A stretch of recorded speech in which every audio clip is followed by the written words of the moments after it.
बसंतीपुर गांव में सीता और गीता नाम की दो जुड़वा बहनें रहती थी। उनकी माता का देहांत बचपन में ही हो गया था।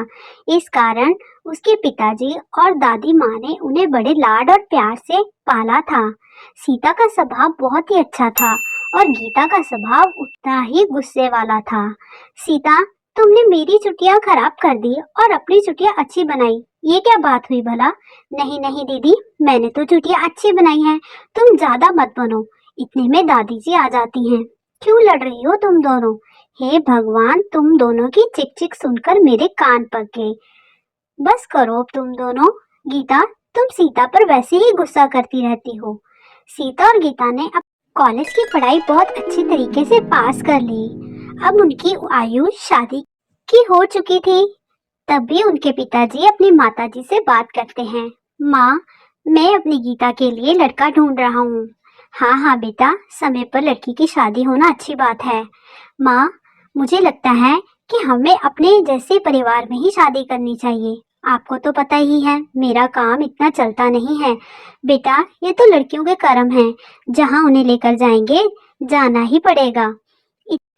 सीता और गीता के पिताजी ने उनके लिए लड़के देखने शुरू कर दिए।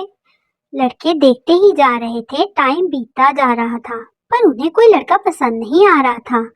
तभी उन्होंने अपनी बेटी गीता को पूछा, बेटा तुम्हें कैसा वर चाहिए? तो गीता ने बताया कि उसे पैसे वाला चाहिए। उसी के हिसाब से उसके लिए वर ढूंढा गया। टाइम बीतता गया और जैसे ही एक लड़का गीता के लिए पसंद किया गया तो गीता को उस लड़के की फोटो दिखाई गई। गीता को लड़के में इंटरेस्ट कम और उसके पैसों में इंटरेस्ट ज्यादा आ रहा था और उसने अपने पिताजी से पूछा कि लड़का पैसे वाला तो है ना? तो पिताजी ने बताया कि बैंक का मैनेजर है। कुछ ही दिनों बाद गीता और रमेश की शादी की गई। रमेश की बैंक में मैनेजर था और अच्छा खासा पैसे कमाता था। जैसे गीता को वर चाहिए था उसे वैसा ही मिला, पैसे वाला। ऐसे ही दिन बीतते गए। एक दिन सीता के लिए एक रिश्ता आया। माँ, सीता के लिए एक रिश्ता आया है, पर लड़का कुछ ज्यादा कमाता नहीं, उसका खुद का एक दुकान है। मुझे समझ नहीं आ रहा कि मैं क्या करूं। बेटा, फिर क्या हो गया? दुकान तो अपना काम है, हमें सीता की शादी वहां पर कर देनी चाहिए। पर हमें पहले सीता से पूछना होगा कि उसे कैसा लड़का चाहिए, कहीं वो दुखी ना हो जाए शादी के बाद। तभी दादी माँ ने सीता को बुलाया। बेटी सीता, इधर आओ। बेटी, तुम्हारे लिए एक रिश्ता आया है। लड़के का खुद का बिजनेस है, अपनी दुकान चलाता है वो। क्या तुम्हें वो लड़का पसंद है? सीता ने भी मंजूरी दे दी और ऐसे ही करते करते कुछ दिन बीत गए। सीता की शादी हो गई। मिलिए उनके पति सुमित से। सुमित एक मिडिल क्लास फैमिली का लड़का था, ज्यादा पैसे वाला नहीं था, पर सीता को इस बात का फर्क नहीं था। और दूसरी तरफ गीता की लाइफ बहुत अच्छी चल रही थी। वो तो ऐशो आराम की जिंदगी जी रही थी, कभी शॉपिंग करती, कभी सोना चांदी खरीदती। जैसा उसको लाइफ चाहिए थी वो वैसी ही लाइफ जी रही थी। वो तो मन ही मन में बहुत खुश थी कि सीता की शादी गरीब घर में कर दी और अब वो सीता को चिढ़ाएगी। पर सीता के मन में ऐसा कुछ नहीं था। सीता ने तो ससुराल में आकर अपने ससुराल को अपना घर ही समझ लिया। दिन भर घर का काम करती और जाकर शाम को अपने पति के साथ दुकान पर बैठ जाती।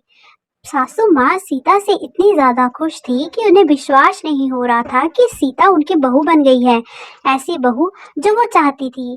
बेटा, तू थोड़ी देर आराम कर ले, घर का काम करने में सारा दिन लगी रहती है। नहीं नहीं माँ जी, आप बैठिए, मैं खाना बना कर लेकर आती हूँ। सास को अपनी बहू से इतना प्यार था कि वो दोनों सहेलियों की तरह रहती थी। शाम को जाकर सीता अपने पति के साथ उनकी दुकान में हेल्प करवाती थी।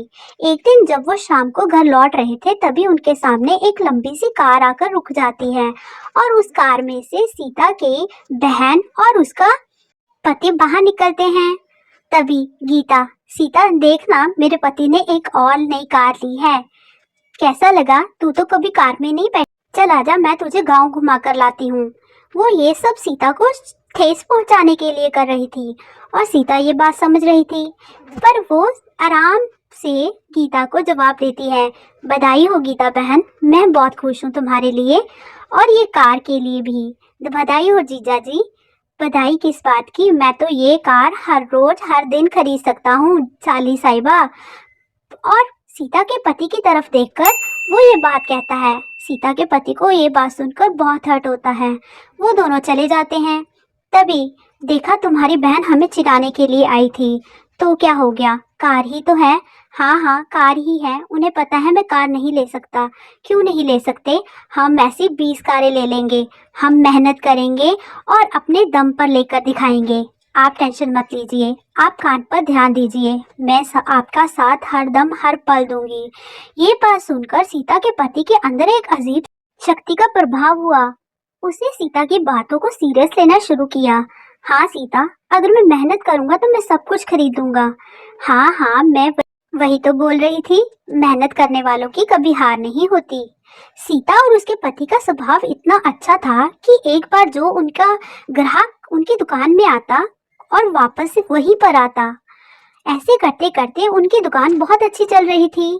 अब तो सीता के पति ने अनाज लेना यहाँ से बंद कर दिया, क्योंकि उनको गांव से अनाज बहुत महंगा मिल रहा था। दुकान पर अनाज रखने के लिए उन्होंने शहरों से अनाज मंगाना शुरू कर दिया। इस तरह अच्छे और सस्ते दाम में वो अनाज को बेच रहे थे। सीता का पति दिन रात मेहनत करता, सुबह जल्दी दुकान में आता और शाम को घर पर जाता। इस तरह उसकी दुकान बहुत अच्छी चल रही थी। और उधर सीता भी अपनी सास का पूरा ख्याल रखती, उनके खाने पीने से लेकर उठने बैठने दवाइयों का पूरा ख्याल रखती। बेटी, मैं तो धन्य हो गई तू जैसी बहू को लेकर। मुझे नहीं पता था कि तुम इतनी अच्छी हो। माँ जी, आप बस अपने खाने पीने का ध्यान रखिए। इस तरह दिन बीतते गए और दिन बीतने के साथ ही सीता के पति ने एक अपनी दुकान खरीद ली। सीता, ये किसकी दुकान है? अरे पगली, ये हमारी दुकान है और तुम्हारे नाम पर ली है मैंने। क्या सच में? मुझे विश्वास नहीं हो रहा। अरे विश्वास कर लो पगली, अब तो ये ऐसी दुकानें बहुत खरीदेंगे हम, बस तुम मेरा साथ नहीं छोड़ना। उसने सीता को बताया कि जब से तुम मेरी जिंदगी में आई हो, मेरी जिंदगी बदल दी है। ऐसे करते करते उन्होंने जगह जगह शहर में छोटी छोटी दुकानें खरीद ली और उनकी दुकानें बहुत अच्छी चल रही थी। उधर सीता की सास सीता को बोलती है कि सीता के हाथों में तो जादू है, अगर मिट्टी को भी हाथ लगा दे वो भी सोना कर देती है मेरी बहू। सीता की बहू और सीता का पति तो उसकी तारीफ करते थकते नहीं थे। और उधर गीता की जिंदगी बहुत ज्यादा अजीब हो गई थी। गीता के महंगे महंगे शौकों ने उसके पति को कंगाल कर दिया था। हे भगवान, तुम अगर मेरी जिंदगी में ना होती तो मेरी जिंदगी बहुत अच्छी होती। जब से तुम मेरी जिंदगी में आई हो, मेरी जिंदगी नरक कर दी है। तुम चली क्यों नहीं जाती मेरी जिंदगी से? चली जाओ यहाँ से। गीता का पति गीता को जोर जोर से बोल रहा था। तभी गीता, हाँ हाँ चली जाऊंगी, मैंने तुमसे शादी की थी, भागकर नहीं आई थी तुम्हारे साथ। आए बड़े मुझे बोलने वाले, तुम्हें पता है ना मेरे मायके वालों की हालत ठीक नहीं है, तभी मुझे ताने दे रहे हो। उधर सीता ने नया घर खरीद लिया था। उसके पति ने उसके नाम पर एक सुंदर सा महल जैसा घर खरीदा था। तुम तो साक्षात लक्ष्मी हो लक्ष्मी, हमारे घर में जब से आई हो लक्ष्मी की कमी नहीं हो रही। और एक दिन बड़ी सी गाड़ी सीता के घर के सामने रुकती है, तो आप ले ही आए अपनी गाड़ी। हाँ हाँ, चलो तुम्हारी बहन को मिठाई का डब्बा देकर आते हैं। वो भी पहले हमें गाड़ी दिखाकर गई थी ना। सीता अपने पति को, अरे आप ताना दे रहे हो, हम वहां पर नहीं जाएंगे। क्यों नहीं जाएंगे? वो भी तो आई थी। ठीक है, पर आप मुझसे वादा करिए कि वहां पर जाकर उनको ताने नहीं देंगे। वो गीता और उसके पति के घर जाते हैं, वहां पर गीता और उसका पति लड़ रहे होते हैं। जाओ जाओ, तुम मेरी जिंदगी से चली क्यों नहीं जाती? हाँ हाँ चली जाऊंगी मैं। उन्हें ये नहीं पता था कि सीता और उसका पति पीछे खड़े सब सुन रहे हैं। हाँ, जा रही हूँ मैं अपने पिताजी के घर। तुम जैसे कंगाल के साथ रहकर खुश भी नहीं हूँ। तुमसे शादी की थी मैंने, सोचा था मेरी जिंदगी अच्छी होगी। हाँ हाँ, लूट कर खागी तुम तो मेरी सारी कमाई। कंगाल कर दिया मुझे, चोरी करने पर मजबूर किया तुमने मुझे। वहां से मेरा केस चल रहा है, तुम्हें पता है ना। इतने में गीता रोने लग जाती है। गीता का पति उसे ताने देने लगता है। तुम तो मनहूस हो मनहूस, जब से मेरे घर पर आई हो मेरे सारे पैसे खा गई हो तुम। कभी पार्टी, कभी महंगे महंगे फोन, कभी साड़ियाँ। लो अब ले लो साड़ियाँ। उसे नहीं पता था कि सीता और उसका पति ये सब सुन रहे थे। तभी सीता को बहुत गुस्सा आता है और वो अपने जीजा जी से बोलती है, जीजा जी बस कीजिए, बहुत हो गया, बहुत सुना लिया आपने मेरी बहन को, आपकी कोई गलती नहीं है। गीता यह सुनकर बहुत रोती है कि उसकी बहन आ गई। उसने अपनी बहन को नीचा दिखाया, पर उसकी बहन आज उसका ही साथ रह रही थी। बेचारी गीता अपनी बहन के गले लगकर रोना चाहती थी, तभी वो भागकर अपनी बहन के पास जाती है और उससे माफी मांगती है। सीता, मुझे माफ कर दो, मैंने हरदम तुम्हें नीचा दिखाया, मुझे माफ कर दे मेरी बहन। मुझे नहीं पता था कि ये पैसे से खुशी नहीं मिलती, अगर ये ना हो तो रिश्ते टूट जाते हैं। तभी सीता अपनी बहन को, बहन तुम्हें रोने की कोई जरूरत नहीं, पैसा तो हाथ की मैल होती है, आज है तो कल नहीं है, फिर क्या हो गया, तुम मेहनत करना, तुम दोनों अगर मिलजुल कर मेहनत करोगे तो जल्दी से पैसा भी कमा लोगे। इतने में सीता का पति गीता के पति को समझाता है, देखो रमेश, तुम्हें अपनी बीवी का साथ देना चाहिए, ना कि उसे बोलना चाहिए, ऐसे भला कोई करता है। मुझे माफ कर दो दोस्त, मैंने भी इसके पीछे लग के तुम्हारा अपमान किया था। मुझे पता है अब तुम्हारे पास पैसे आ गए हैं तो तुम भी मेरा अपमान करोगे। नहीं नहीं, मैं ऐसा नहीं हूँ, मुझे किसी का अपमान नहीं करना, पैसा आने जाने वाली चीज होती है, हमें रिश्ते संभाल कर रखने चाहिए। इस तरह सीता के पति ने गीता के पति को अपने मॉल में मैनेजर रख लिया। तो दोस्तों, देखा, अगर हम मेहनत करेंगे सफलता हमारे कदम चूमेगी। आपको यह कहानी कैसी लगी कमेंट में जरूर बताएं। धन्यवाद दोस्तों।